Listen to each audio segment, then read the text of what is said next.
إن الحمد لله نحمده ونستعينه ونستغفره ونعوذ بالله من شرور أنفسنا وسيئات أعمالنا. من يهده الله فلا مضل له ومن يضلل فلا هادي له،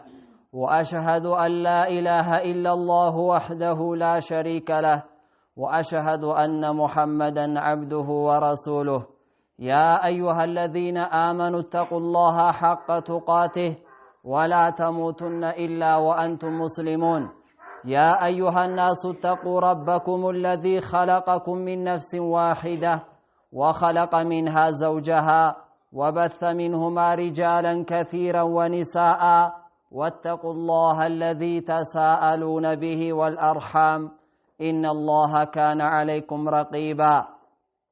يا أيها الذين آمنوا اتقوا الله وقولوا قولا سديدا يصلح لكم أعمالكم ويغفر لكم ذنوبكم، ومن يطع الله ورسوله فقد فاز فوزا عظيما. أما بعد، فإن خير الكلام كتاب الله، وخير الهدي هدي محمد صلى الله عليه وسلم، وشر الأمور محدثاتها، وكل محدثة بدعة، وكل بدعة ضلالة، وكل ضلالة في النار. أيها الناس عباد الله، من أعظم النعم أن يرزق العبد محبة النبي صلى الله عليه وسلم، فرسول الله أعظم الخلق منة على المؤمنين، فإنه لم يصل إليهم الخير ولن دفع عنهم الشر إلا على يديه. قال الله سبحانه وتعالى: لقد من الله على المؤمنين إذ بعث فيهم رسولا من أنفسهم يتلو عليهم آياته ويزكيهم ويعلمهم الكتاب والحكمة وإن كانوا من قبل لفي ضلال مبين. وخلاصة محبة الرسول صلى الله عليه وسلم طاعته فيما أمر، وتصديقه فيما أخبر، واجتناب ما نهى عنه وزجر، وألا يعبد الله إلا بما شرع، واعتقاد نصرته والذب عن نفسه والذب عن سنته والانقياد لها وهيبة مخالفته. ومن قدم محبة الرسول على جميع المحبوبات عوضه الله بحلاوة يجدها في قلبه. قال صلى الله عليه وسلم: ثلاثة من كن فيه وجد حلاوة الإيمان: أن يكون الله ورسوله أحب إليه مما سواهما، وأن يحب المرء لا يحبه إلا لله، وأن يكره أن يعود في الكفر كما يكره أن يقذف في النار. ومحبة الرسول تستلزم توقيره وإجلاله. قال تعالى: لتؤمنوا بالله ورسوله وتعزروه وتوقروه. ولا يكتمل إيمان العبد حتى يكون الرسول أحب إليه من نفسه التي بين جنبيه. قال تعالى: النبي أولى بالمؤمنين من أنفسهم. قال عمر رضي الله عنه: يا رسول الله، لأنت أحب إلي من كل شيء إلا من نفسي. فقال رسول الله صلى الله عليه وسلم: لا والذي نفسي بيده حتى أكون أحب إليك من نفسك. ومن أحب الرسول فليكن متبعا لما جاء به، وإلا كان متبعا لهواه. قال تعالى: فإن لم يستجيبوا لك فاعلم أنما يتبعون أهواءهم. قال صلى الله عليه وسلم: والذي نفسي بيده لا يؤمن أحدكم حتى يكون هواه تبعا لما جئت به. ومن عزل الرسول عن منصب التحكيم ورضي بحكم غيره وزعم أن الهدى لا يتلقى من مشكاته، وأن الذي جاء به لا يفيد اليقين، فذلك هو الضلال المبين. فلا وربك لا يؤمنون حتى يحكموك فيما شجر بينهم ثم لا يجدوا في أنفسهم حرجا مما قضيت ويسلموا تسليما. ومن علامة محبة الرسول صلى الله عليه وسلم الشوق والحنين إلى رؤيته ولو بذل أهله وماله في سبيل ذلك. قال صلى الله عليه وسلم: من أشد أمتي لي حبا ناس يكونون بعدي يود أحدهم لو رآني بأهله وماله. بل إن الجمادات كانت تحبه وتشتاق إليه فقد كان النبي صلى الله عليه وسلم يخطب إلى جذع فلما اتخذ المنبر تحول إليه فحن الجذع فأتاه فمسح يده عليه. قال جابر رضي الله عنه: فحن الجذع حتى سمعه أهل المسجد حتى أتاه رسول الله صلى الله عليه وسلم فمسحه فسكن. قال الحسن: يا معشر المسلمين، الخشبة تحن إلى رسول الله صلى الله عليه وسلم شوقا إلى لقائه فأنتم أحق أن تشتاقوا إليه. أيها الناس، ولا يتم إيمان المسلم حتى يقدم محبة الرسول عليه الصلاة والسلام على محبة أحب الناس إليه. قال صلى الله عليه وسلم: لا يؤمن أحدكم حتى أكون أحب إليه من ولده ووالده والناس أجمعين. أيها الناس عباد الله، ومن كان أتبع لرسول الله صلى الله عليه وسلم كان أحرى بمحبة الله ورسوله، لأن المحبة الصادقة تقتضي موافقة المحبوب في محبة ما يحبه وترك ما يبغضه. قال تعالى: قل إن كنتم تحبون الله فاتبعوني يحببكم الله ويغفر لكم ذنوبكم. ومن أحدث في الدين بدعة فإن محبته للرسول صلى الله عليه وسلم قاصرة، لأن كمال الأدب والتعظيم ألا تتقدم بين يدي الرسول الكريم. قال تعالى: يا أيها الذين آمنوا لا تقدموا بين يدي الله ورسوله. فالمحبة بالاتباع ولا بالغلو والابتداع. قال صلى الله عليه وسلم: من عمل عملا ليس عليه أمرنا فهو رد.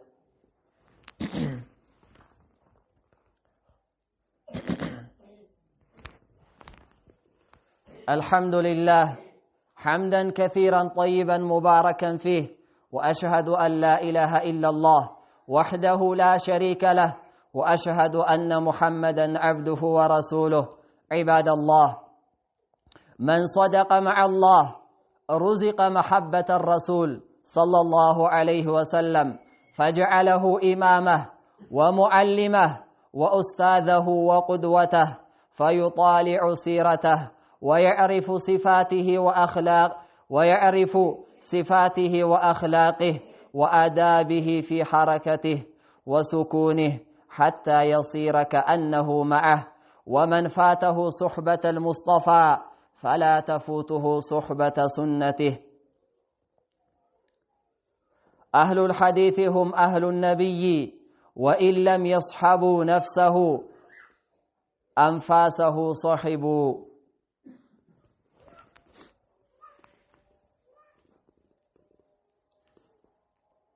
أيها الناس عباد الله، كما سمعتم عند سمعتشهد خطباتشن سلا محبة الرسول صلى الله عليه وسلم نبي صلى الله عليه وسلم مودد الله سبحانه وتعالى لزج أمة بل لهلم فطران وشكال الله جولتا كتلك وصقاي مقطروا أن يرزق العبد محبة النبي صلى الله عليه وسلم. عند بارع يا نبي صلى الله عليه وسلم ውዴታ ማግኘቱ ነው ምክንያቱም የአላህ Subhanahu Wa Ta'ala መልእክተኛ ነብዩ ሰለላሁ ዐለይሂ ወሰለም ከፍጡራኖች ሁሉ የበለጠ ለሙእሚኖች ትልቅ የሆነ ውለታን ውለዋል ትልቅ የሆነ ጸጋም በሳቸው ምክንያት አላህ Subhanahu Wa Ta'ala ለሙእሚኖች ውሏል ሙእሚኖች ኸይር ነገር የገጠማቸው በነብዩ ሰለላሁ ዐለይሂ ወሰለም ምክንያት ነው ሸርም ነገር መጥፎም ነገር የተወገደላቸው በነብዩ ሰለላሁ ዐለይሂ ወሰለም ምክንያት ነው አላህ Subhanahu Wa Ta'ala በተከበረው መጽሐፉ ላይ እንደተናገረው لقد من الله على المؤمنين الله سبحانه وتعالى ሙእሚኖች ላይ ትልቅ የሆነን ውለታ ዋለ ትልቅ የሆነን ጸጋንም ዋለ إذ بعث فيهم رسولا من أنفسهم ከነሱ የሆነ መልእክተኛ በውስጣቸው ሲልክ يتلو عليهم آياته የሱን አናቅጾች የአላህ Subhanahu Wa Ta'ala አናቅጾች የሚያነብላቸው ويزكيهم ከመጥፎ ነገር ደግሞ የሚያጠራቸው ويعلمهم الكتاب መጽሐፍንም የሚያስተምራቸው ቁርአንን والحكمة ሱናንም እንደዚህው የሚያስተምራቸው وإن كانوا من قبل لفي ضلال مبين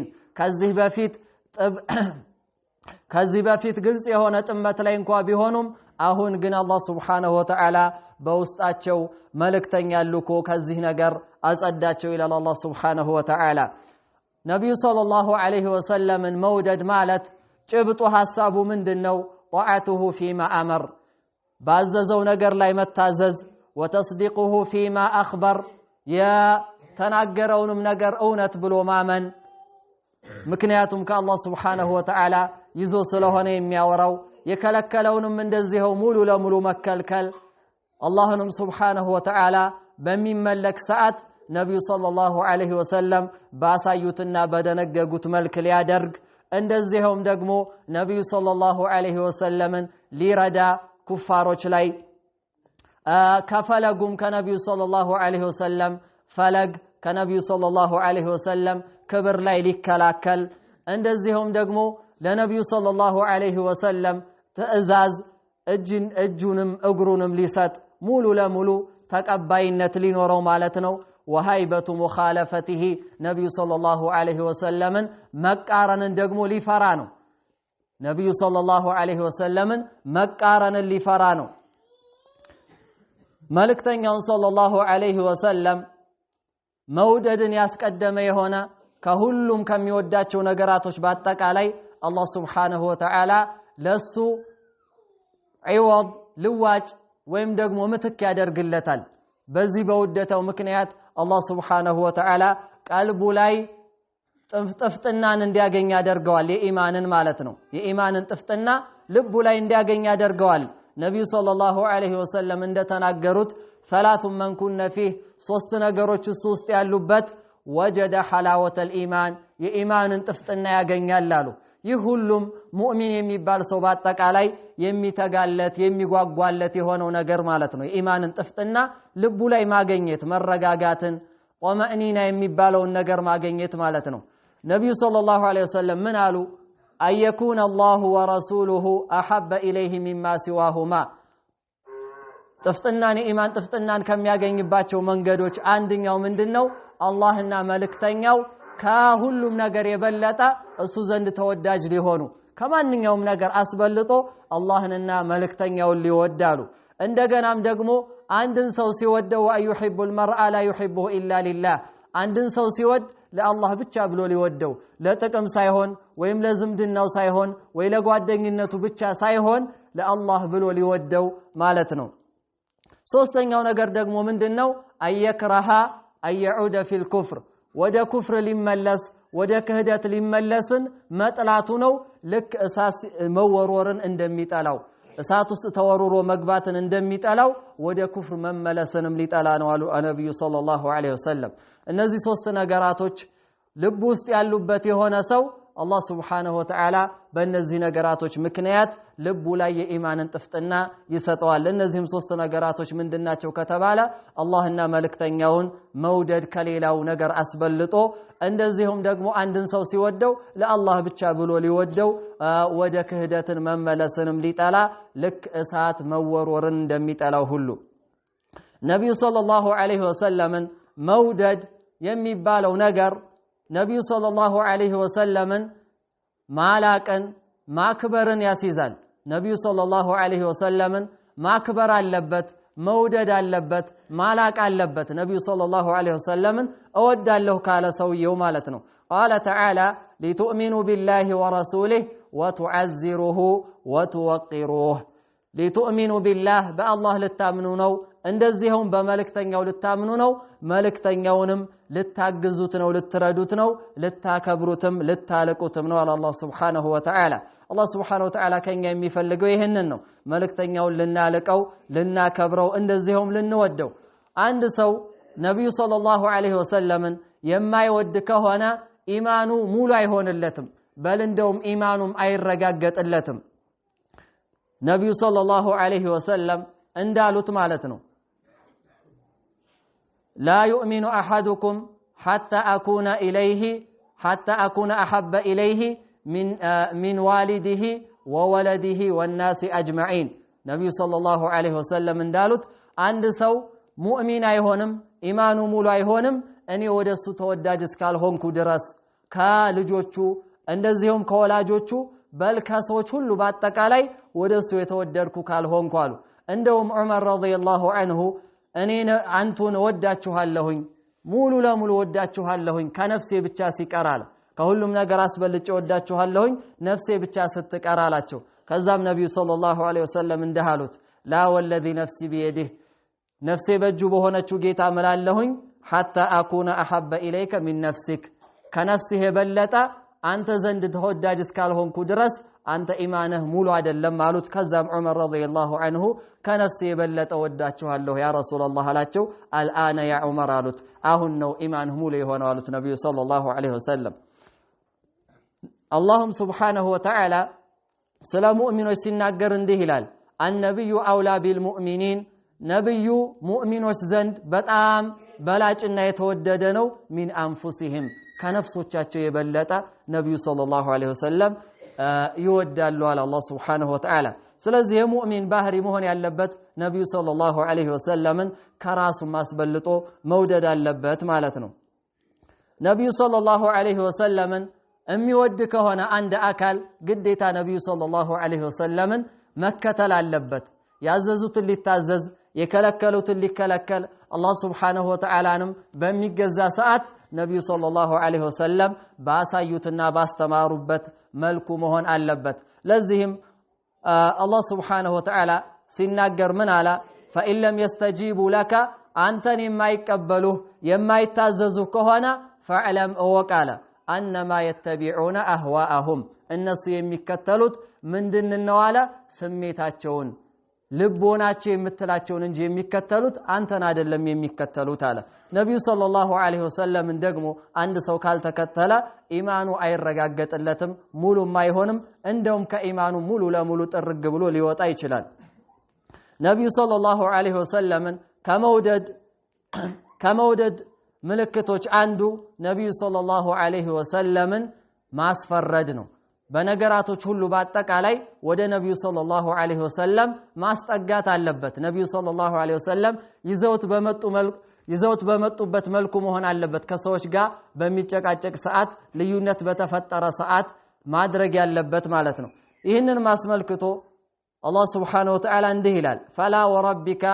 لا يؤمنون እንደው በጌታ ይሁንብኝ እነሱ አያምኑም ማለት ኢማናቸው አይረጋገጥላቸውም حتى يحكموك فيما شجر بينهم እነሱ ጋር በመጣው ልዩነት አንተን እስካላስፈረዱህ ድረስ አንተን ፈራጅ አድርገው እስካላስቀመጡህ ድረስ ኢማናቸው አይረጋገጥም ማለት ثم لا يجدوا ከዛም በኋላ ነፍሳቸው ላይ ያገኙ ነው في انفسهم حرجا ጥበትን መጨናነቅን ላይ ያገኙ ነው አንተ በፈረድከው ነገር መጨናነቅን ላይ ያገኙ ነው ልባቸው ውስጥ مما قضيت ويسلموا تسليما ለዛም ለፈረድከው ነገር እሺ ብለው እጅና እግር ሰጥተው ሊቀበሉ ነው ይህ ነው ሙእሚን ማለት እንደዚህ ነው የሆነ ነገር አጨቃጫቂ ነገር በተከሰተ ሰዓት ወደ ነብዩ ሰለላሁ ዐለይሂ ወሰለም ሱናን የሚመልሰው ዲናዊም ጉዳይ ይሁን ዱንያዊም ጉዳይ ይሁን ማለት ነው ሃይማኖታዊ የሆነም ጉዳይ ይሁን እንደዚህም ደግሞ ዱንያዊ የቅርቢቱ ዓለም ጉዳይ የሚሆን ወደ ነብዩ ሰለላሁ ዐለይሂ ወሰለም አስጠግቶ ነብዩ ሰለላሁ ዐለይሂ ወሰለምን እንዲፈርዱ ነው የሚያደርገው እንጂ ራሱ ባስቀመጠው የሰው ልጅ ባስቀመጠው ህግ አይደለም قوانين الوضوئيه በመትባለዋ ማለት ነው በዚህ በሰው ሰራሽ ህግ አይደለም መፋረድ ያለበት በዲሞክራሲያ በዚህ ሳይሆን መፋረድ ያለበት ነብዩ ሰለላሁ ዐለይሂ ወሰለም ባስቀመጡት መልኩ ነው ነብዩ ሰለላሁ ዐለይሂ ወሰለም ደግሞ ሁሉንም ነገር አስተምረው ነው የሄዱት ቁርአንም ሁሉንም ነገር አስቀምጦ ነው የሄደው አላህ Subhanahu Wa Ta'ala እንዳለው ማፈረጥና ፊል ኪታቢ ሚን ሸይ መጽሐፋችን ላይ ምንም ነገር አልተውንም ብሏል ስለዚህ መፋረድ ያለበት የሰው ልጅ በማንኛውም ነገሩ ላይ ማለት ነው በዲንም ጉዳይ ይሁን በዱንያም ጉዳይ ከቤተሰብ ጋር በሚጨቃጨቀውም ከሚስቱም ጋር ከጓደኛውም ጋር ከተለያየ ነገር ላይ ማህበራዊ ግንኙነቶቹ ላይ ማፋረድ ያለበት ነብዩ ሰለላሁ ዐለይሂ ወሰለም እንጂ ወደ ህገ መንግስት አይደለም መሄድ ያለበት ሙእሚን የሆነ ማለት ነው ومن علامه محبه الرسول نبي صلى الله عليه وسلم ከመውደድ ምልክቶች አንዱ ነብዩ ሰለላሁ ዐለይሂ ወሰለም ለማየት መጓጓት ነብዩ ሰለላሁ ዐለይሂ ወሰለም ለመገናኘት መጓጓት ለዚህም ነብዩ ሰለላሁ ዐለይሂ ወሰለም ይህንን አስመልክቶ ሲናገሩ ምን አሉ من اشد امتي لي حبا ከኔ ኡመቶች ከኔ ህዝቦች በጣም እኔን የሚወዱኝ አሉ ናሱን يكونون بعدي ሰዎች ናቸው ከኔ በኋላ የሚመጡ يود احدهم لو رآني باهله وماله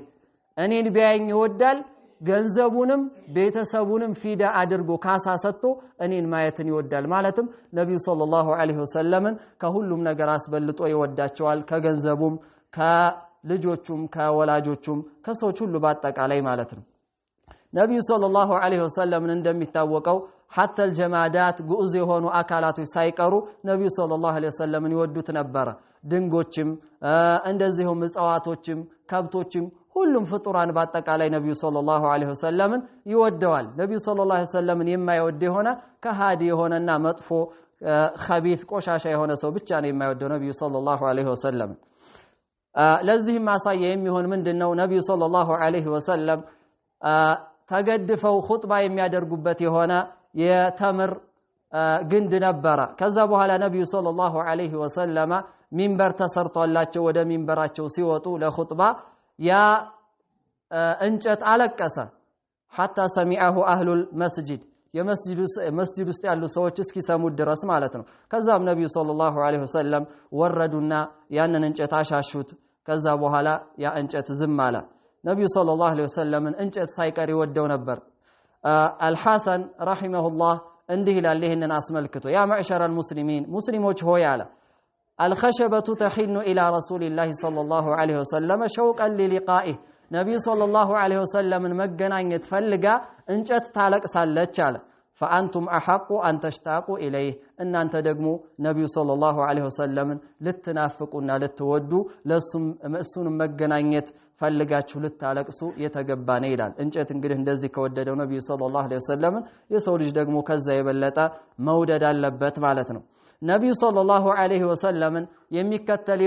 የሆነ አካል አላህ Subhanahu Wa Ta'ala ይወደዋል አላህ Subhanahu Wa Ta'ala የሚወድም አካል ነብዩ ሰለላሁ ዐለይሂ ወሰለም ይከተላል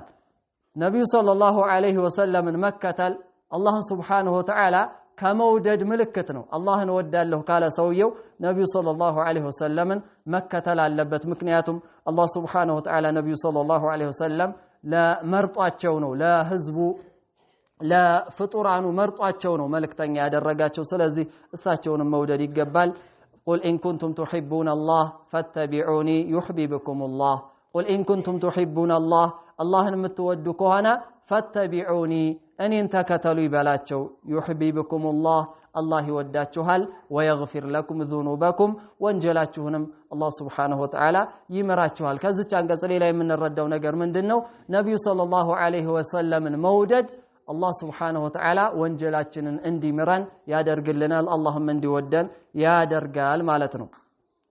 نبي صلى الله عليه وسلم يودد هنا أكل نبي صلى الله عليه وسلم آمتت ديلاي منم نقر يجمرم بل اندوم نبي صلى الله عليه وسلم يامتت النقر بتشان جي مكتلو ليلة أدس بدعا فترة يامتا دينو لاي يجمرم أدس بدعا يامتا دينو لاي يمجمر هنا سو نبي صلى الله عليه وسلم الوددم ወድጃለሁ ቢልም እንኳን ነብዩ ሰለላሁ ዐለይሂ ወሰለም አልወደደም ልክ ባሁኑ ሰዓት መውሊድ ይያሉ የሚፈጽሙት ማለት ነው ነብዩ ሰለላሁ ዐለይሂ ወሰለም ቢወዱ ኖሮ ትክክለኛ ነብዩ ሰለላሁ ዐለይሂ ወሰለም ውዴታ ቢኖራቸው ይሄንን ቢድዓ ባላመጡ ኑሮ ነገር ግን ነብዩ ሰለላሁ ዐለይሂ ወሰለምን ውዴታቸው የቀነሰ የወረደ ስለሆነ ይሄንን ቢድዓ አንጥተው ዲን ላይ አስገቡ በል እንደውም ነብዩ ሰለላሁ ዐለይሂ ወሰለም የሚወድ የሆነ አካል ከነብዩ ሰለላሁ ዐለይሂ ወሰለም በፊት ምንም ነገር አይቀደምም ማለትም ነብዩ ሰለላሁ ዐለይሂ ወሰለም ያዘዙትን ብቻ እንጂ የሚሰራው ያላዘዙትን አይሰራም ለዚህም الله سبحانه وتعالى من إلال يا أيها الذين آمنوا لا تقدموا بين يدي الله ورسوله إن أنت يا مناتشو هوي لا تقدموا بين يدي الله ورسوله بالله نبا ملك تنيو فيت لفيت ነገራቶችን አታስቀድሙ ማለትም እነሱ ያሏችሁን ብቻ ተከተሉ እነሱን ተከተሉ እንጂ ሌላ ነገር ቀደም ብላችሁ እንዳታመጡ ይለናል አላህ Subhanahu Wa Ta'ala ስለዚህ ነብዩ ሰለላሁ ዐለይሂ ወሰለም መውደድ የሚገለጸው ነብዩ ሰለላሁ ዐለይሂ ወሰለምን በመከተል ብቻና ብቻ እንጂ ዲን ላይ አዲስ ፈጠራ በማምጣት አይደለም ስለዚህ ነብዩ ሰለላሁ ዐለይሂ ወሰለምን የምንወድ ይሆን አካል ነብዩ ሰለላሁ ዐለይሂ ወሰለም መከተል አለብን ያዘዙትን መታዘዝ አለብን የከለከሉትን መከልከል አለብን አላህ Subhanahu Wa Ta'ala በመንገዛ ሰዓት ነብዩ ሰለላሁ ዐለይሂ ወሰለም ባሳዩን መልኩ ብቻ መሆን አለበት ስንሰግድም ስንጾምም ሐጅ ስናደርግም የተለያዩ የሆኑ አምልኮ ተግባራቶችን በመንፈጽም ሰዓት ነብዩ ሰለላሁ ዐለይሂ ወሰለም ባሳዩን መልኩ መሆን አለበት እንጂ ከዛ ውጭ መሆን የለበትም ወአኺሩ دعوانا ان الحمد لله رب العالمين اللهم ربنا آتنا في الدنيا حسنة وفي الآخرة حسنة وقنا عذاب النار ربنا لا تؤاخذنا إن نسينا أو أخطأنا والحمد لله رب العالمين